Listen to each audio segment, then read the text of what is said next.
Thank you for coming tonight. We are live streaming this to a lot of people out there, and we want this message to go out far and wide. So tonight is very important. Now, any of you that have heard the shadow government speech before, this is that speech on steroids. So I think we'll have some eye-opening stuff here that I think a lot of people are going to see, and God willing, we'll be able to make a change. I always like to say I call myself a recovering CI officer.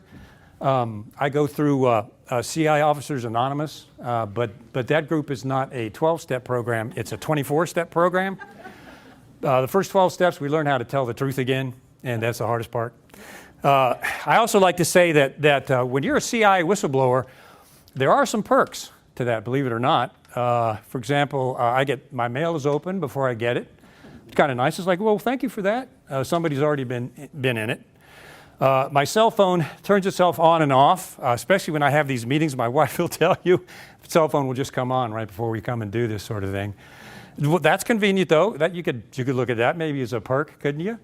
If I ever get lost, we travel a lot, and if I ever get lost, there's always someone following me, so I can go back and ask directions, that's pretty cool. So, there are some perks for doing this, but I wouldn't recommend it to anyone else, I'll tell you that much. So it's been pretty interesting. I'd like to start out a little lighthearted because this is a very, very heavy topic. As my friend who introduced me and I talked about earlier, we're not just at the 11th hour, we're at the 11th hour 59-minute point in this country constitutionally. I'm sorry to say that we are living under a post-constitutional government in America now, and it's getting worse by the hour. There's a war going on in Washington. I'll talk about some of that tonight. Some of this information is the first that we've ever presented. And as some of you know, I take a bit of a risk in doing this every time I do it, and we've been living this for about 4 years, but it has to be done because this is so important what we're up against in this country. I consider myself really duty-bound. I touched on, thank you. Honey, I am so afraid you're going to fall. Yeah, and you are now famous. Thank you. Thank you. I appreciate, I was kind of watching that. Thank you. I owe you some kind of safety award, or there'll be a brown bag wrapped up in the back for you later on. No, I'm just kidding. I touched on this in California. Did anybody out there see the California speech that I gave? I think it was this past July. That speech, I think, to date has hit 2 million views, I think, already on YouTube, and it's gone viral. And that is just a fragment of what we're going to talk about tonight. Now, I'm going to get into quite a bit of detail, and we're going to go the full span. So feel free if you have to get up and move or something, that's perfectly fine. We're live streaming this to a lot of people out there, and the primary purpose of tonight is to do that because we want to get this message out to as many people as we can. So thanks for coming. I give this speech to any group that will take the risk to do it. Some do and some don't. The mainstream media has avoided this, and I will explain why that is later on. You'll see why that is. There are a lot of sectors that don't want this information becoming public.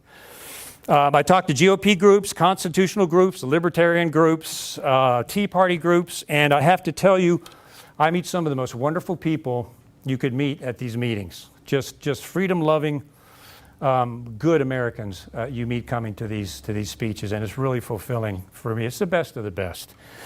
I was asked, I have a good friend, Dane Wigington, out on the West Coast. The first speech anybody took the risk to let me get up and talk about this was Dane, out in California. He's the president of geoengineeringwatch.org. He is probably one of the most professional people I've ever worked with. Now, I am no expert on geoengineering by any stretch. That's Dane's area of expertise. He asked me to come and talk about my expertise, and that is government cover-up, the shadow government, and how they silence whistleblowers. So that's what I do. He doesn't talk about chemtrails. Dane, just in his credit, talks about geoengineering. Now, the interesting part of that is, one of the reasons I went out to talk to Dane and his group was the director of the CIA, John Brennan, went before the Council on Foreign Relations. Anybody know what that is? We'll talk about that tonight, and some of that will curl people's hair. The director of the CIA, John Brennan, went before the Council of Foreign Relations last year and said that he has gained a personal interest in geoengineering and specifically strategic aerosol injection.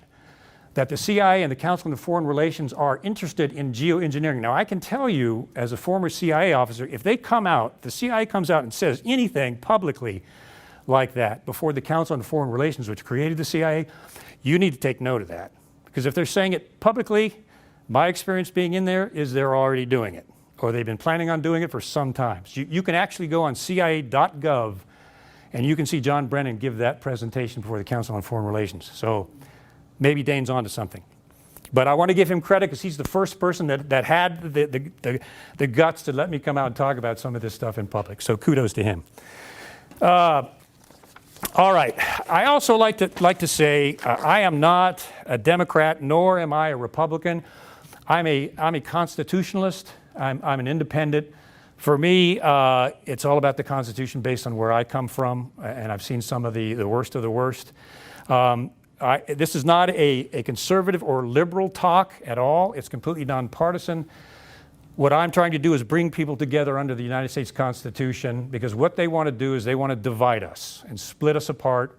And if they can do that, especially globally, they can eliminate what America is and the unity that we have. And you can see that with all the unrest and all the racial stuff and all the protests.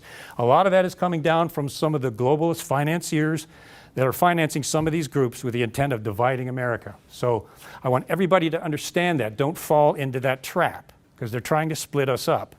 And it comes from a global level. I'm doing this because I adore this country and our constitutional government and our constitutional republic. That's what drives me and that's what motivates me. I risked my life for this country, literally, when I was in the CIA, and I'm seeing this country being degraded and taken apart. Sadly, the CIA is a part of that, and we'll be talking about that. I risked my life. I swore an oath to defend the Constitution against enemies, foreign and domestic. Sadly, one of our biggest enemies to our freedoms happens to be a domestic one, and it's coming from our own government. And that sounds shocking when you first say it, but when we get into some detail here and we actually prove it, you'll find out that it is indeed the truth, that from the inside out is where the attack is coming from, the really serious one. There are certain dark parts of our own government I call personally the shadow government. That's what we'll be talking about. Some call it the deep state, and the deep state does exist. What my point is, coming from the CIA, is the deep state and the shadow government are not the same thing. They're used interchangeably, but the shadow government and the deep state are not the same entity. They are joined together in a matrix, but they are not one and the same, and I'll explain how that is, why that is. And it's important to know that. They're both a threat to our Constitution. I come from the belly of the beast, the deep secret inner workings of the government that no one sees on the outside, the massive system of secrecy and the matrix of secret intelligence agencies that are now manipulating our elected officials behind the scenes. There's a serious threat to our democracy and our constitutional republic by the shadow government and its associated deep state. In a few years, we may no longer have a constitutional republic. Some people think that we already do not have a constitutional republic, and I, sadly, personally happen to be one of those. That the Constitution is over, except for those of us that still adhere to it as the supreme law of the land. The government has superseded that in a gross fashion, and we're going to talk about that in detail this evening. If you could please hold your questions till the end, and I will be available at the back table when we are done. I'll answer any questions that I can. I've met some of you personally that I've been talking with online, and some folks from previous speeches, so it's so good to have you here. And we're live streaming to a lot of folks. So welcome to everyone that's watching this tonight. We hope that will cause a bang. So, all right. I'm going to focus on the shadow government.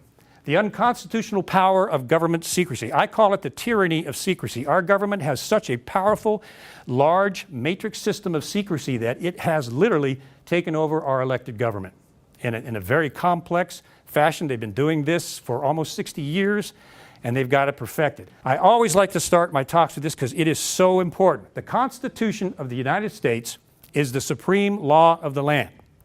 It's not a document of philosophy. It's not a written piece of ideology that's just a nice way for a country to do business or an ideology to follow. The Constitution of the United States is the supreme law of the land.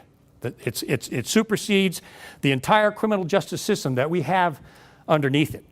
And that's important to understand, because if someone violates the Constitution, they are breaking the law. It's a felony, okay? So if the government or any government agency violates the Constitution, like the Fourth Amendment, for example, they're breaking the law. That's a felony. That applies to citizens, and it applies to the government also. So if we remember that, we understand that, we're going to want to hold some people in Washington accountable for some of the things that are going on there. I mentioned that the shadow government and the deep state are two different entities, although they are joined together in this vast matrix that we see in Washington, D.C. and beyond.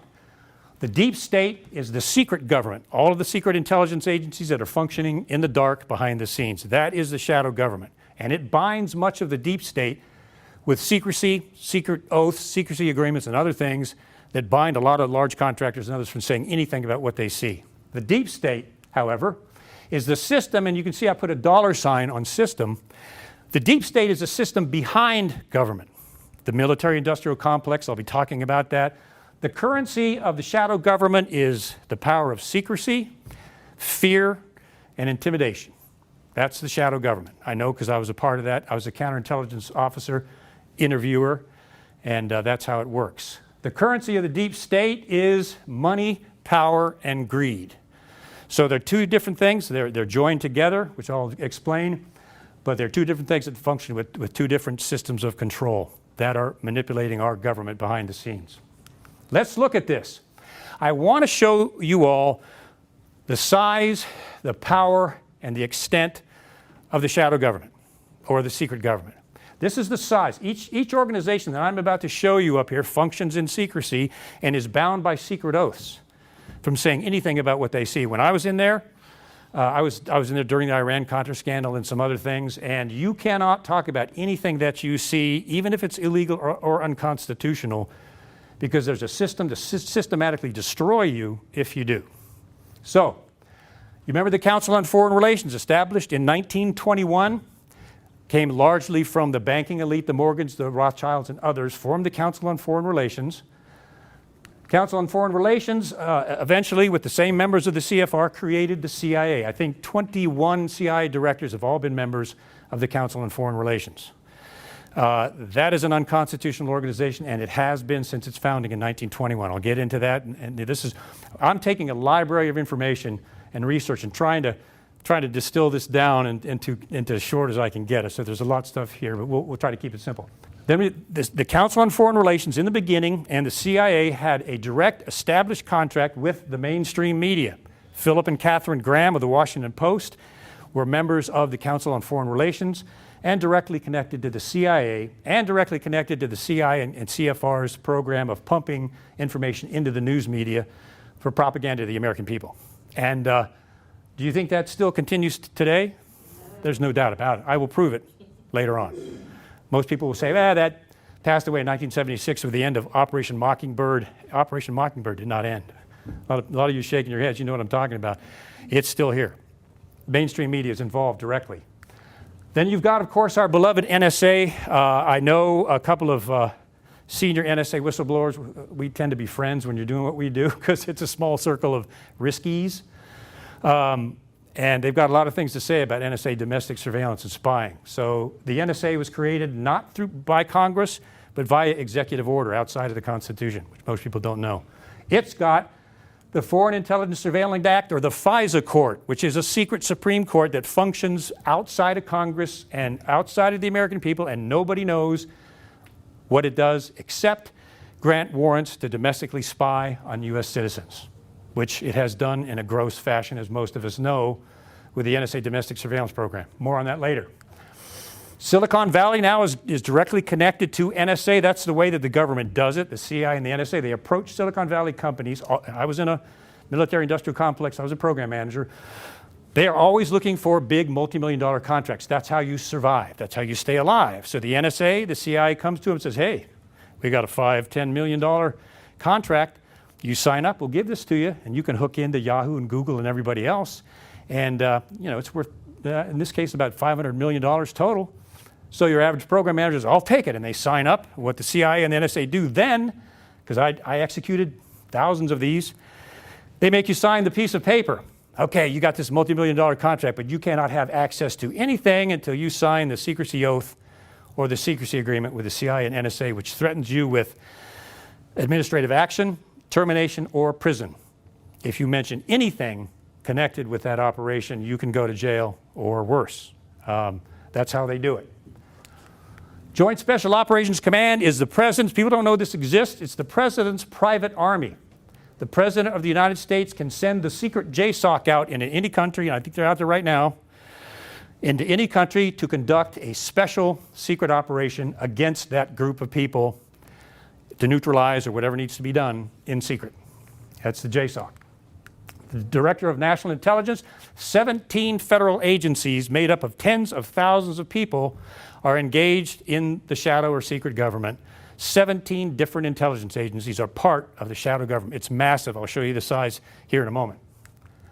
Department of Homeland Security has its own secret branches. Department of State has its own secret branches. You remember when Secretary Hillary Clinton secretly ran guns into Libya, Benghazi, without anybody knowing about it, without Congress knowing about it? Those guns were given to the Free Syrian Army in Benghazi and eventually up outside of Syria. The Free Syrian Army, claiming to be moderate Islamic rebels, many of them morphed into, guess who? ISIS. ISIS is now using U.S. tanks, U.S. weapons, and trained U.S. fighters, some of which they got some of the weapons from Iraq when we bailed out of Iraq. But a lot of ISIS branched out of the Free Syrian Army, and they have a lot of our weapons that they're using that we sent over there. That was conducted in secret. Did anybody here vote for that? Did anybody here vote for arming the Free Syrian Army in Syria with weapons? I don't see any hands. I never do, because we didn't. We didn't even know what was going on. That is the shadow government. Defense Intelligence Agency, another branch of intelligence, were actually caught setting up a program to gain informants inside the United States to have U.S. citizens spy on other U.S. citizens. They were caught by Congress. The program was shut down. They were directly involved in the torture program, which was more than waterboarding, by the way. People died. It was a lot worse than just pouring water on people's heads. It was pretty bad. I think they're still under investigation for some of the things that they did to an extreme in the torture program. National Reconnaissance Office. All the satellites that are around the Earth, the spy satellites, the technology of which would blow your mind. So I'm just not going there. Let's just say that's another branch of the shadow government that's up there circulating around. And the technology that is out there, all the way down to nanotechnology, is mind-blowing. The National Geospatial Intelligence Agency, most people don't know this, but they approached Google and they assisted with a contract and paying a lot of money to help Google set up Google Earth. So, and we all know what Google Earth can. They can come down and see what kind of tomatoes I'm growing if they want to. So the NGA, do you think that the federal government has a hand in Google Earth and coming down and looking at your house and your barn? They helped create it. So is there any individual privacy anymore? It's gone. It's dead. What they can do is incredible. And it increases by the quarter. National Geospatial Intelligence, the FBI, warrantless search program, where they can break, Robert Mueller authorized this, where they can break into your house without a warrant, search your house, and leave without you ever knowing they were there. Gross violation of the Fourth Amendment. I'll try to keep this short, but Robert Mueller testified under oath, fabricated 3 times. They only broke into Americans' house 47 times. They came back and said, well, sir, we happen to have evidence that it was probably more like 2,000. Now he's under oath. Oh, okay, it was 2,000. Or, sir, we have evidence that it's even more than that. Well, they got him up to 4,000 times that they'd broken into Americans' homes without a warrant.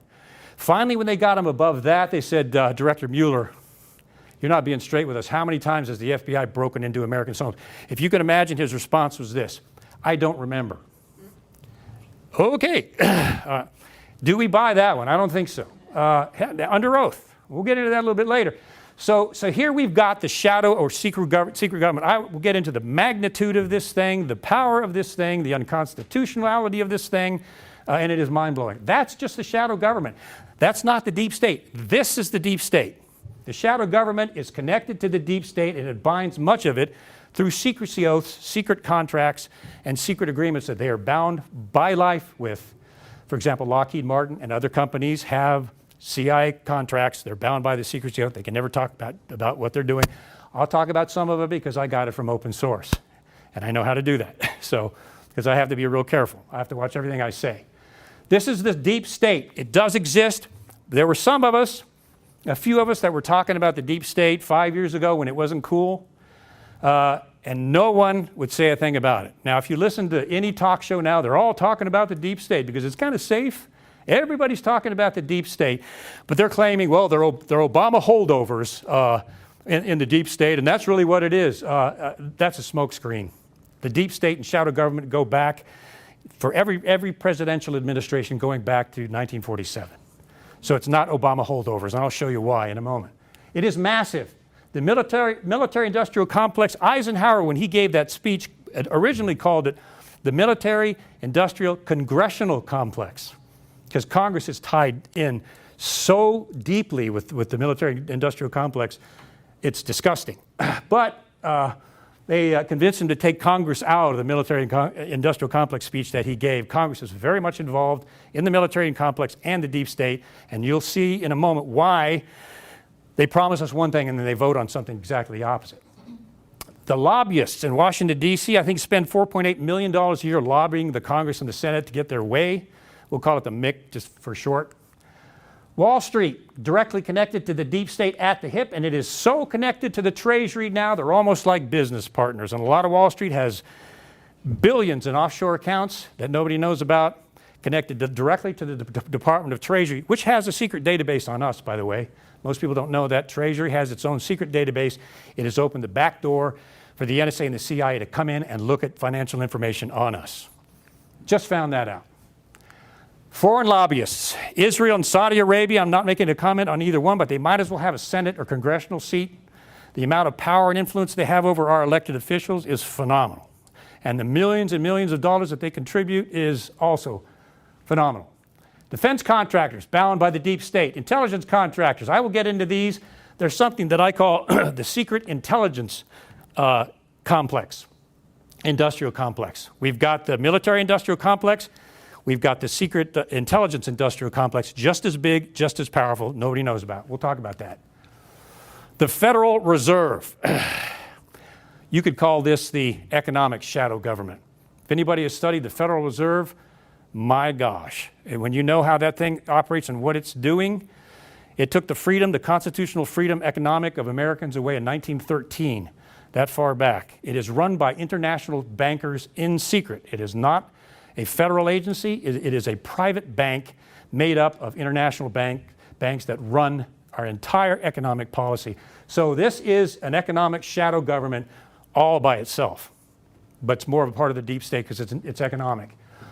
From the Council on Foreign Relations came the International Monetary Fund and the World Bank. Do you see globalism happening here? You mentioned the New World Order, and everybody freaks out. It's a conspiracy theory. And you will just set that aside because there is a global economic order with these going on right now outside of our Constitution, running American economics now. You want to call it the New World Order. You want to call it the globalist order. You want to call it what Susan Rice and Barack Obama called it, the new international world order. You can call it whatever you want. But this global order exists, and it is running our country. More on that coming up. Now, I tried my level best to distill all these volumes of things down to try to make it simple how this happened.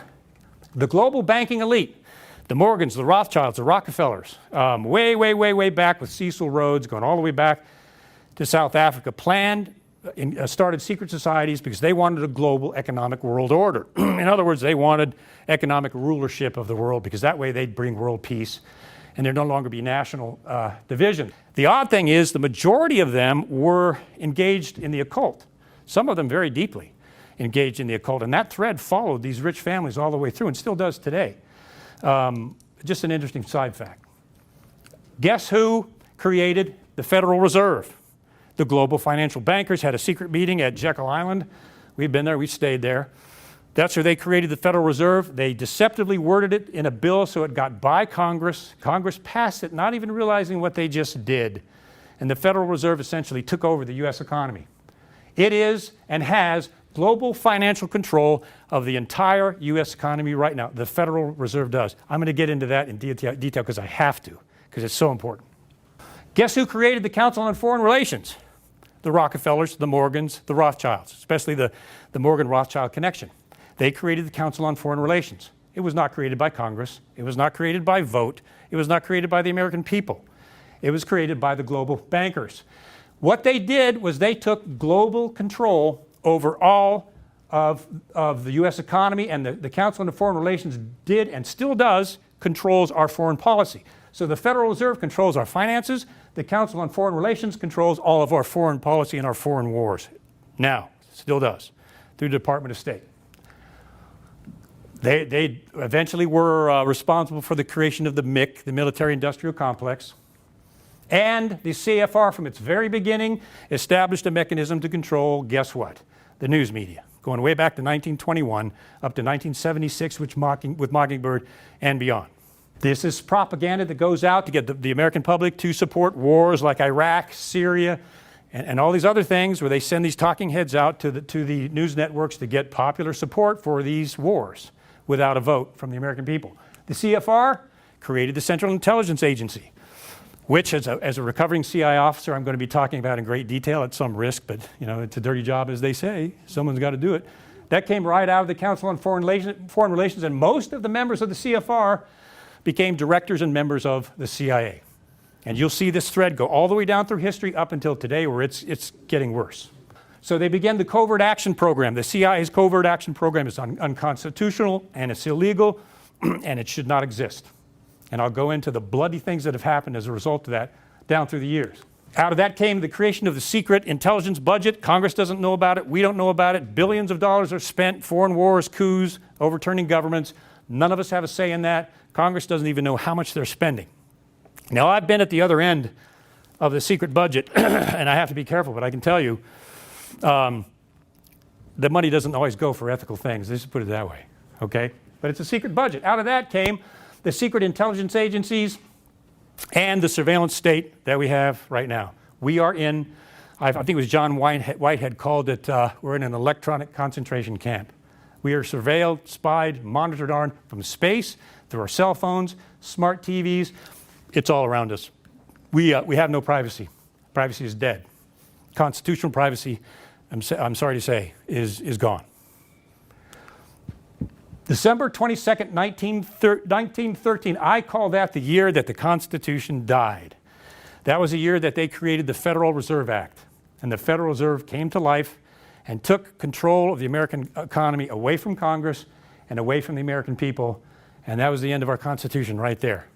Then there was a second death in 1947 with the National Security Act of 1947 and the creation of the CIA as a covert branch of government that does pretty much what it wants to do when it wants to do it outside of the Constitution. So it died a second time in 1947. So that far back, folks, we lost our Constitution that far back.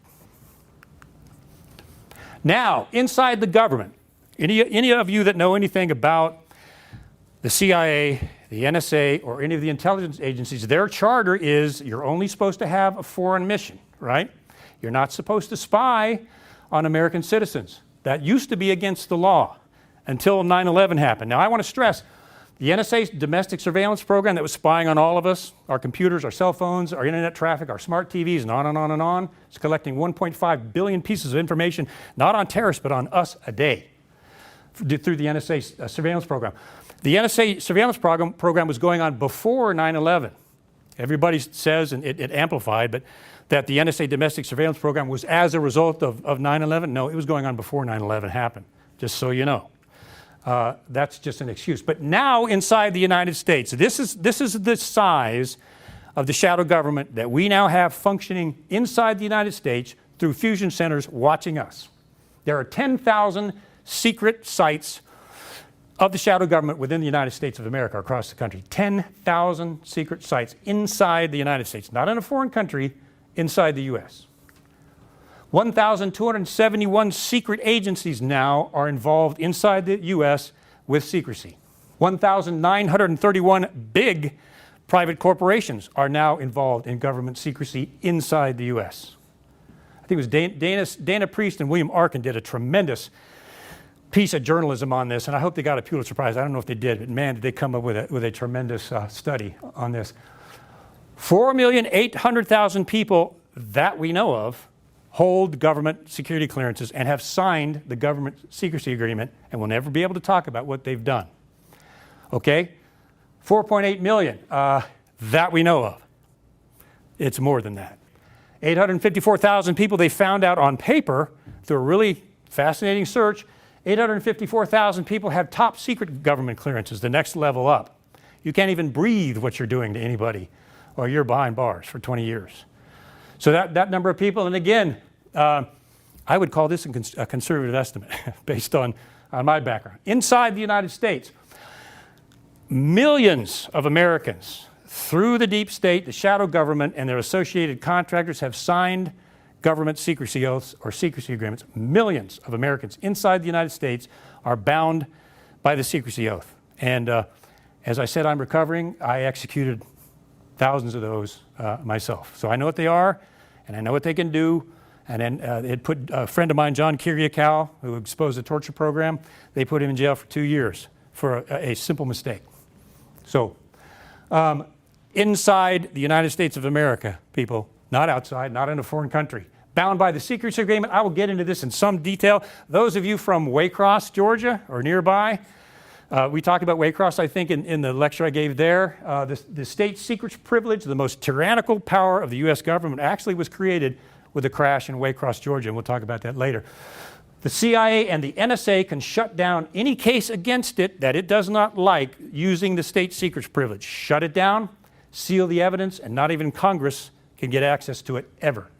Just stop it, just like that. Ironically, the wording of the state secrets privilege was derived from the monarchy of the King of England, his executive privilege. They actually took the wording from the very province we were supposed to rebel against and used it to create the state secrets privilege to silence Americans from talking about anything that the shadow government does. Now, the military, industrial, congressional complex, I like to stick that back in there, and you'll see why. It's going to make you mad when you see what the influence this has over congressmen and senators. Here it is. The Congressional Armed Services Committee has 48 senior members, acting senior members, and they vote on the Defense Authorization Act. They just voted the act again, increased it. They vote on the Defense Authorization Act, and they decide which of the major military-industrial corporations get the money. Lockheed Martin, one of the big dogs on the block. They do surveillance on us, for the U.S. government. Lockheed Martin holds the contract to monitor everything that we do with the International Revenue Service. All of your paper correspondence, your telephone calls, and anything you do with the IRS is monitored by Lockheed Martin on the part of the MIC, the Military Industrial Complex. General Dynamics, a big one. Bombs, planes, and missiles. That's what these people do. Do you think that their motivation is peace? Or do you think their motivation is war and let's keep cranking this stuff out because we've got to get more contracts? That's the system. Northrop Grumman, Raytheon, Boeing, and of course, this is where Booz Allen Hamilton, Edward Snowden, he came out of, and we'll talk a little bit more about that later, was Booz. Booz goes way back.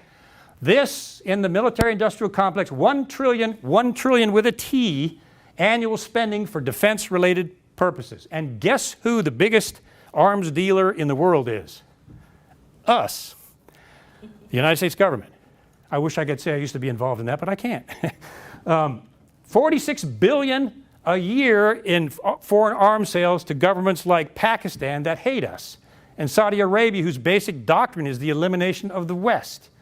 And we're giving this kind of money to these people. Now, I want you to look at these congressmen and senators. These military-industrial contractors give an average of $700,000 a year in contributions to these congressmen and senators' re-election campaigns and their leadership PACs, political action committees.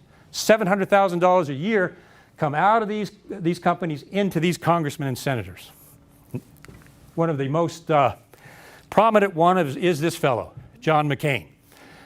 Personally, humbly, I call him the shadow senator. He is so deeply tied into the shadow government, the deep state, it's almost nauseating. He gets $694,508 a year into his pocket for supporting war, arms, bullets, and bombs, and the military-industrial complex. War's big business for old John. That's why we saw his picture with Al-Qaeda members over in Syria smiling. And it turns out one of them was an Al-Qaeda and the other was an ISIS leader. That's what happens when you get into greed and power without even knowing it. Maybe you wind up with the wrong crowd. So, can you see where the influence is on our elected officials? This is just one fragment of the iceberg here. They tell us one thing, we're going to improve your financial life and your peace and security. Then they go to Washington and they do something exactly the opposite. They vote for covert wars, bloody conflicts in Syria, where we have been responsible for over 500,000 deaths now in Syria. The place is just blown to bits by the moderate Free Syrian Army. The Free Syrian Army went into a Christian village, and the Islamic U.S.-supported Free Syrian Army massacred an entire village of Christians that were protected by the Assad regime. See that? Do you hear that in the media anywhere? No, of course not. No, the deep state and the shadow government, they want these wars to happen. More on that later. So you can see the problem. Now, what most people don't know exists, and this I think is where Drudge picked this up in Zero Hedge, is this, the secret intelligence industrial complex. Most people aren't even aware it's out there. Why? Because it's secret. It's the shadow government. I want you to see the massive size of this. It's consisted of the CIA, the NSA, the NGA, and the NRO, which I already talked about. These are the big dog companies. Leidos Holdings, multi-billion-dollar company. CSRA, CACI, these folks are responsible for the torture program, which was only waterboarding, not much more than that. You've got SAIC. SAIC had a contract with NSA. It was the Trailblazer program, which was the domestic surveillance program. Turns out it was an abject failure in its first iteration. And SAIC messed up the contract and they lost $7 billion. The whole thing failed. Do you think SAIC received any discipline from that? No. They're still right in there with the government getting big contracts. They just walked right through it unscathed. That's how the shadow government works. Booz Allen Hamilton has been working for the intelligence community for so long, it goes all the way back. They helped establish the intelligence agency system in Egypt, going way back then. That's how big Booz Allen Hamilton was. This is where Edward Snowden came out of Booz and blew the whistle. I can tell you this. Edward Snowden, by his own admission, had watched the Thomas Drake case. Thomas Drake came out and blew the whistle on the NSA surveillance program. What'd they do? They arrested him at gunpoint with an FBI SWAT team and charged him with espionage for trying to reveal that the government was spying on American people. Edward Snowden saw that happen to Thomas Drake and did what he did. Now, do you think if Snowden had stuck around and tried to go through the system, he'd still be here? No. So he's right. They would have gotten rid of him in some pretty creative ways. But it was the Thomas Drake case, Booz Allen Hamilton, the Thomas Drake case in NSA got him to do that. Now look at this. $50 billion annually of our tax revenue is spent by the secret intelligence industrial complex. $50 billion. Did anybody know that their tax dollars were going to that? Anybody vote for that? Anybody even know about that? No. That's a lot of money. Well, how about this? These are top secret, unelected, unreported companies that do work that the American people are completely unaware of. And some of it is pretty nefarious, for lack of a better term. I used to be there. Some of it is flat out unconstitutional. Some of it is illegal. People should be in jail, some of them. They have no accountability to Congress, no accountability to their American people, and no constitutional accountability whatsoever. Now, what do you think will happen to any sort of group of organizations if they are in secrecy and have no accountability? What do you think is going to happen? Just like the Founding Fathers said, they're going to go bad every single time. Secrecy breeds corruption. It does. So we've got the secret intelligence industrial complex hidden behind the scenes that nobody knows about, at least until now. So this is the size of the massive secrecy complex that we have that's being paid for with our tax dollars. You've got the CIA, my former home, that has grown into a huge organization from what it used to be. You've got the National Security Agency. You've got the National Geospatial Agency and an overhead picture of the National Reconnaissance Office. Massive, massive organizations. Thousands and thousands and thousands of Americans inside the United States bound by secrecy oaths. Okay? So basically, it's established a global digital surveillance order. And most of our allies are a little upset at this. We're not just spying on us, we're spying on everyone. The NSA has got connections, global connections all over the world. So we've got a global digital surveillance network. I want you to look at this because this slide is, at least in my humble view, is upsetting. I went in and I did some research to find out what the cost, the actual cost in tax dollars of the shadow government and the deep state. How much of our tax money are they spending on these things? Well, let's look at it. $50 billion annually is the total intelligence budget, tax revenue. $598 billion is the total defense budget. $150 billion is the cost of overseas military bases, many of which are no longer needed. $5.9 billion military aid to foreign countries like Pakistan. As I mentioned earlier, people who hate us, we give them millions a year out of the shadow government funds. $4 billion, I mentioned this earlier, is about what's spent from congressional on lobbying Congress on behalf of Lidos Holdings and others. About $4 billion annually is spent just on lobbying Congress alone. Now let's look at us. Let's look at that's $803 billion in tax revenue that's spent. I understand from other sources it's more like $1 trillion is spent a year on the deep state and shadow government complexes. About $1 trillion a year is probably a better figure. I just broke this down specifically from what I could dig out, but it's about $1 trillion is what they're spending of our tax dollars. Anybody vote for that? I know I didn't. Anybody know about that? Yeah. Now look at this. What's the cost to Americans' vital security? Does not the Constitution say that government's function is to protect the safety and security of Americans and serve the people? Isn't that the whole idea? Well, this is what's happening to Americans. Social Security has been stolen. They've taken all the money out of Social Security and spent it on this stuff. It's now in the red. And this is not they try to call it an entitlement program. I don't know about you all, but I put hundreds and hundreds of dollars a month into Social Security so it would be a retirement someday. And they took it completely and they spent it on this. How about this? Medicare. I mean, people are suffering. People are, another entitlement program. We've got to cut this back because we've got we have a budget deficit. I'll tell you where you can cut it back. You can cut it back right here. But they're not touching that. They're expanding that. How about this? Medicaid. They're defunding Medicaid. It's another entitlement program. There are people in the United States who are poor and they need help. And the government is supposed to be helping them. Well, you want socialism. Did I say that? You want to take care of American safety and security and then they brand you as a socialist? No. I'm a constitutionalist. Hello. How about this one? Healthcare. Took decades for them to come up with a healthcare program while Americans went bankrupt, suffered, and especially the aged, they died without insurance. Shame on the Republicans. I was a Republican for 20 years. Shame on the Republicans for never doing anything about that. Now, when the Democrats did, they brought in the big government and just made it worse. Welcome to government. Welcome to both parties. But now they're working out a health care program. The initial one was, well, okay, we'll get rid of Obamacare. We'll come up with another health care program, but we're not going to cover any pre-existing conditions, or we're going to make it really expensive. You could probably nudge somebody next to you and you got a pre-existing condition, most of our friends have pre-existing conditions. That's probably over half the population have pre-existing conditions. I mean, come on, please. Anybody over 50 probably has a pre-existing condition, okay?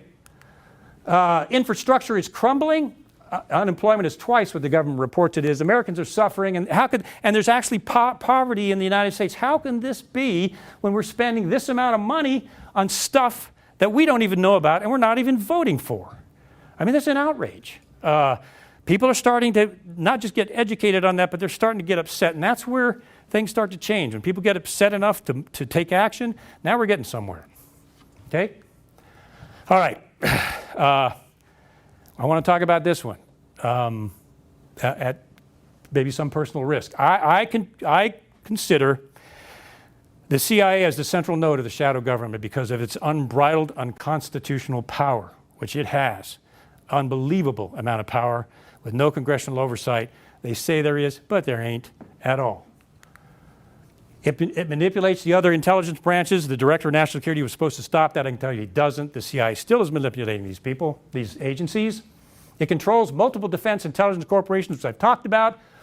It manipulates the president and his political decisions. Remember false intelligence that led us into Iraq and the death of 500,000 Iraqi citizens and 5,000 troops and 200,000 American troops that were injured on top of that, based on false intelligence, which most of us are convinced was intentional.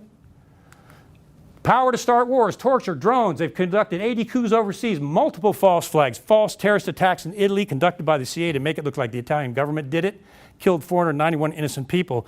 It was a CIA false op made to look like a terrorist attack. Google it. It's in the history books. They did it. I have a friend, Paul Williams.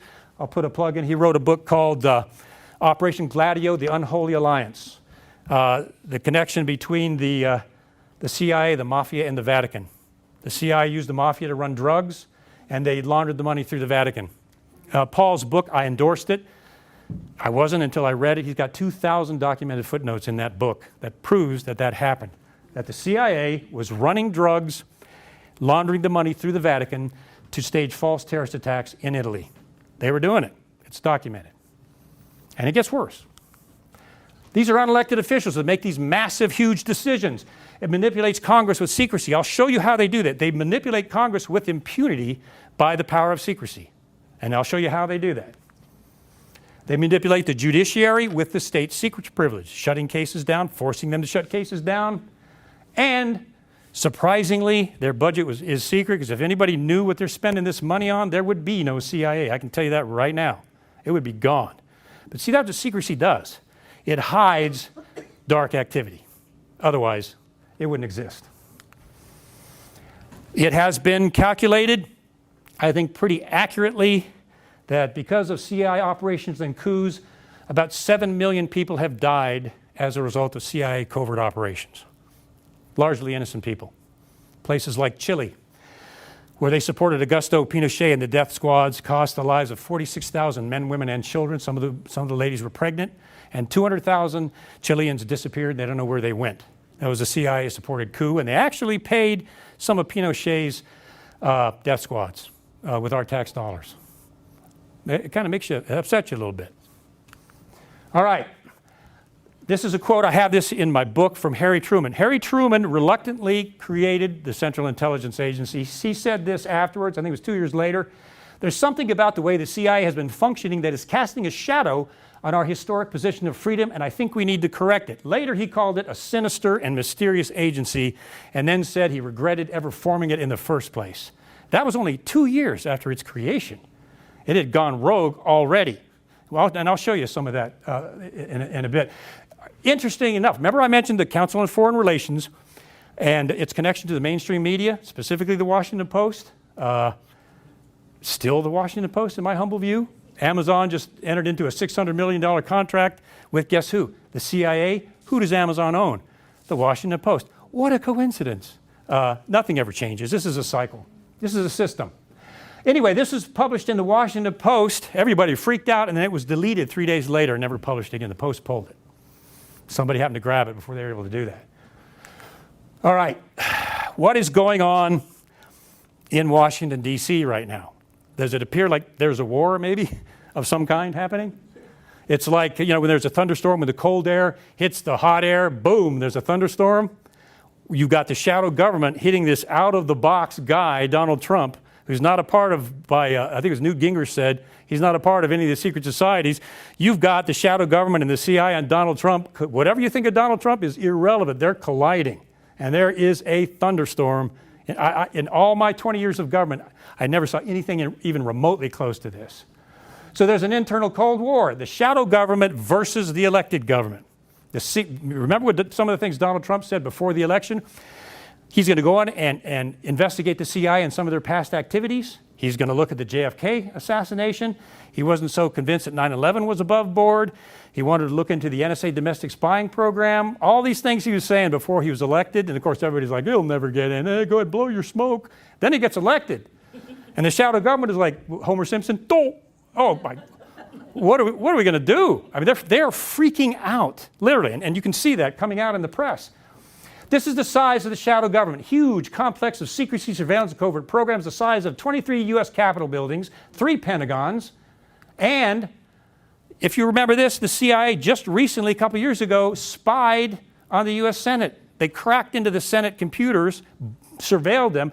When they were writing, Dianne Feinstein and the Select Committee were writing the report on CIA torture program. Remember that?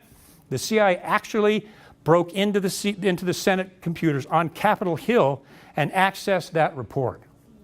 That's a felony. That's multiple felonies. Was anybody charged for that? Was John Brennan indicted for doing that? Did he even get a slap on the wrist? No. Nothing happened. Now, President Obama, they said, President Obama, what do you think about this? The CIA just hacked into the Senate on Capitol Hill. Now what are you going to do about this? He said, well, I have full confidence in John Brennan, was his response. But most people think, well, that was a political backup. No. The chilling thing is President Obama could do nothing about what the CIA was doing. Obama could do nothing about the fact that the CIA had cracked into the Senate. So he just said, I support John Brennan. And there's nothing he could do. He did not have the power to overturn or subvert the CIA. That's how bad this is. Okay? So what does John Brennan do when he's called before the Senate and put on the hot seat for bugging the U.S. Senate? This is what the CIA always does. He threatens them. Well, you had unauthorized access to CIA classified information on those computers, is what he said. And you know what the penalties of that are? Could be prison. So you're saying I spied on the Senate. Well, I'm telling you, you had unauthorized access to CIA documents, and you could go to prison for that. Was his comeback. And I know, because I was in there, that is their MO. They always do that. That's how the shadow government works. But that is actually what he did. He threatened the Senate with prosecution for accessing CIA shadow government documents. Outrageous. Secrecy, and I'd like everybody to remember this, secrecy outside constitutional constraints, corruption, and failure are inevitable. Government itself is going to go bad every time. That's one of the genius things the Founding Fathers knew after all the research and history they looked at. Government will go bad every time. People in powerful positions of government will go bad every time. Secret government goes really bad over time because there's no accountability. You take anybody with no scruples or ethics or some sort of accountability, they're going to go bad. It's human nature. This is some of the corruption that has happened because of secrecy. Do you remember Pearl Harbor? Now, they said, we're creating the CIA because we don't want another Pearl Harbor. You've probably heard that before. Did you know that FDR had received hard intelligence that the Japanese were going to attack Pearl Harbor? Before it happened, he removed the defensive ships from Pearl Harbor that could have stopped that attack, held the intelligence along with Winston Churchill, and allowed that attack to happen. Now, if you don't believe that, I have an intelligence hour program where I brought retired Admiral Ace Lyons on, former commander of the Pacific Fleet, interviewed Ace on this, and he said, bullseye. That's exactly what FDR did. So we got this right out of the horse's mouth. So even the creation of the CIA was based on a fallacy. They could have prevented Pearl Harbor. 2,700 Americans, I think, something like that, died in Pearl Harbor, and they went into a war that probably was unnecessary. I understand the Japanese, according to Ace, Admiral Lyons, Japanese tried to surrender, I think, 5 times, and it was ignored, and they pushed the war forward anyway. Pearl Harbor was a myth. Iran, the Iran we have now was started when the CIA, the Iranian government accepted by the people, it was a peaceful government, almost an ally, but the Iran took control of all of the oil and gas pipelines in the country of Iran, which was a lot, and took it away from the British and away from the Americans and nationalized the oil system in Iran. So the CIA, along with some of the U.S. corporations, said, no, we cannot have the Iran having power over this oil. So the CIA went into Iran, staged a coup, got riots in the streets, people were killed. That government was overthrown, and guess who replaced it? Ayatollah Khomeini, and the creation of Hezbollah took its place. And now, what do we have now? The Iran and the nuclear deal was started with a CIA coup in the beginning over a government that was not trying to hurt anybody, started with a coup that removed a peaceful government to get the oil and the gas. Research it. It's there. And the CIA created the problem we have with Iran right now because of an illegal, unconstitutional operation. Afghanistan. We went into Afghanistan against the Soviets. Remember that? That was back in my days. And we taught the Mujahideen, radical Islamic cells, we taught them how to blow up cars, how to build bombs, how to shoot missiles, stingers, and the whole shebang. Taught them all that stuff. And after the Soviets pulled out, do you think The Mujahideen stayed faithful to the United States? No, that's not who they are. What happened? They created ISIS. Originally they created Al-Qaeda, which morphed into ISIS. But out of Afghanistan, the Mujahideen, once the U.S. had pulled out, created Al-Qaeda, came back around, boom, and became our enemy. Started by a CIA operation. In intelligence circles, we call that blowback. When you do an operation thinking that you're a real big dog and then it all goes wrong and comes back the exact opposite way, that's pretty much the history of the CIA, if you read through some of these operations. Essentially, the CIA is responsible for the creation of Al-Qaeda. That is not an understatement. Okay? The fall of the Soviet Union, I was there. It was a complete surprise to the CIA. The CIA they had no idea the Soviet Union was about to fall. This is the most powerful intelligence agency in the world. The top of the evolutionary heap is what we thought of ourselves. Above the little people. And when you get that kind of arrogant, narcissistic mindset, you start doing stupid things. So when the Soviet Union fell, the CIA was like, what just happened? They had no idea. They completely missed it. Iraq. The CIA, many people think it was intentional because they had a vendetta against Iraq, provided false intelligence to the President of the United States that led us to one of the worst military moves in United States history. Then we have Libya. We ran guns into Libya. We didn't like Muammar Gaddafi, although he was giving us intelligence on Al-Qaeda. He destroyed his weapons of mass destruction. He told us, hey, if you want to take over Libya, I'll move into a safe haven country. If you want, I'll get out of it. I'll do anything you want. But Barack Obama and Hillary Clinton, and I'm not making a political statement, they committed what was a de facto assassination, and they pushed for his murder anyway to overturn that government, which is now in the hands of radical Islamicists, largely Al-Qaeda and Al-Fuqra and others have taken control of Libya, and it is an absolute mess, and we've lost total control, and it is now connected to ISIS and the Free Syrian Army up in Syria. Another mess. 9/11. Don't have time to go off on this one, but I can tell you this. The CIA had direct information before 9/11 of the alleged hijackers because they were assets. They knew who they were, but they refused to provide the information to the FBI. After 9/11 happened, they were the only federal agency to refuse to provide any information about what the CIA knew before the attack. Just flat out refused. Said, nope, not going to do it. It's classified. And the 9/11 Commission was never able to put that in the report. We could spend a few hours on that one. There have been massive intelligence failures within the CIA. You would laugh if you knew what they were. Massive intelligence failures that people will never know about because they're secret. If they did know about them, the place wouldn't exist. So there's a lot of failures that people don't know about because it's a classified complex. So corruption and failure are inevitable whenever there is a secret form of government. It is the nature of the beast. Not an understatement. Blood on its roots. When you have an organization whose roots are dark from the beginning over history, the roots usually supply the life to the tree and then eventually the fruit. And I just want to make this point. The CIA's past, human rights violations in Chile, 80 bloody coups, torture, rendition, and secret prisons were happening in the first 4 years of the CIA. Does that sound familiar? It just happened again, didn't they? Same root, same fruit. False flag terrorist attacks in Italy and more. Assassinations with impunity. Operation Phoenix in Vietnam, they assassinated 26,000 people the press never reported on because they were suspected of being connected, civilians, connected to the Vietnamese. A huge assassination program called Operation Phoenix. Collaborating with the enemy, Allen Dulles and the CIA secretly moved Nazi war criminals into the United States with false papers and made them scientists within the CIA working on behalf of the American government. High-level Nazi war criminals. Allen Dulles actually worked with the CIA director, worked with top Nazi officials. Overthrowing democratic governments, which they've done many times. Politically motivated intelligence leaks. Now, this is the past. This is the first 10 years of the CIA. Does any of this look familiar today? Blood on the fruit, on the root, blood on the fruit. Same organization, hasn't changed at all. And we all know about the whole nother day here, some of you know, MK Ultra mind control program, nasty, disgusting stuff. I know one of the ladies whose dad was one of the CIA attorneys at the time MK Ultra was being exposed, and he could not stomach what was happening there. She'd drive him to work every day, and he was just incensed by what MK Ultra was doing.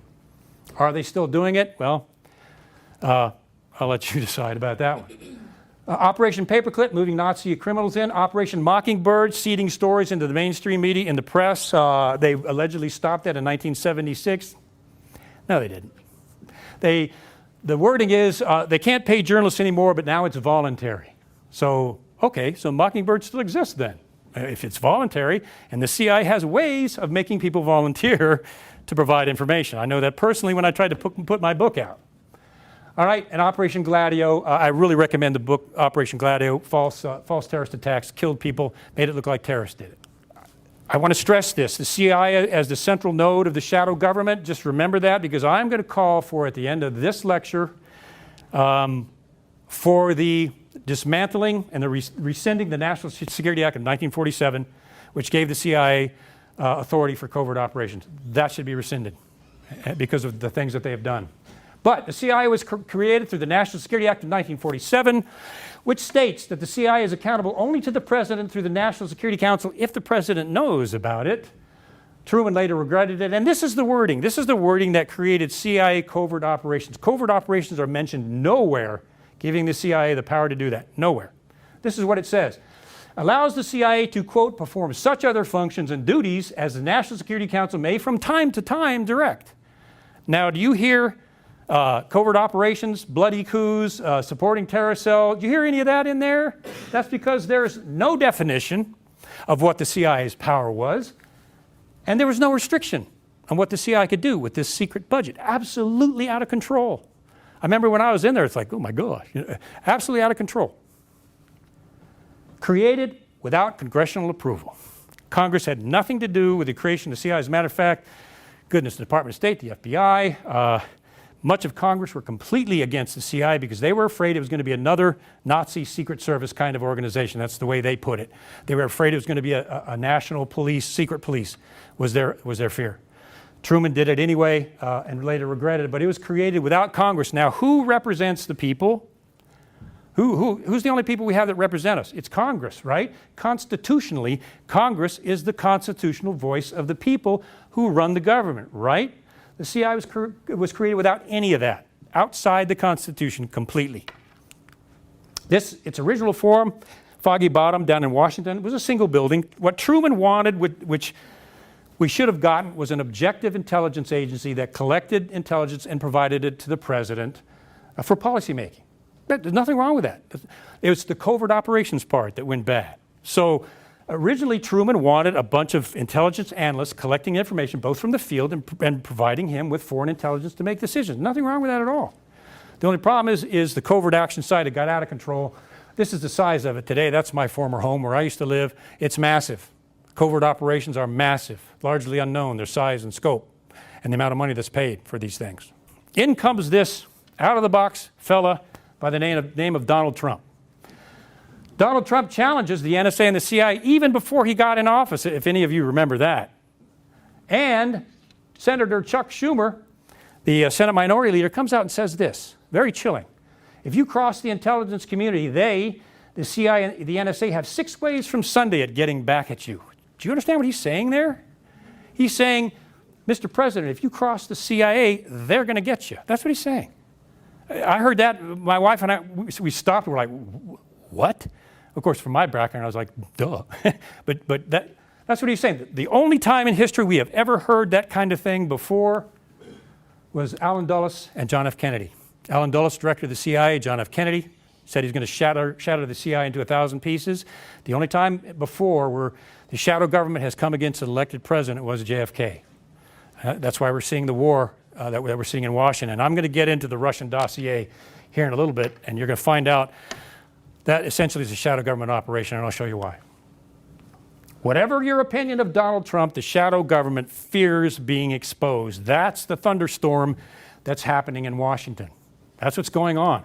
They want him gone, terminated. And they're doing a character assassination right now on him and his kids and his business partners.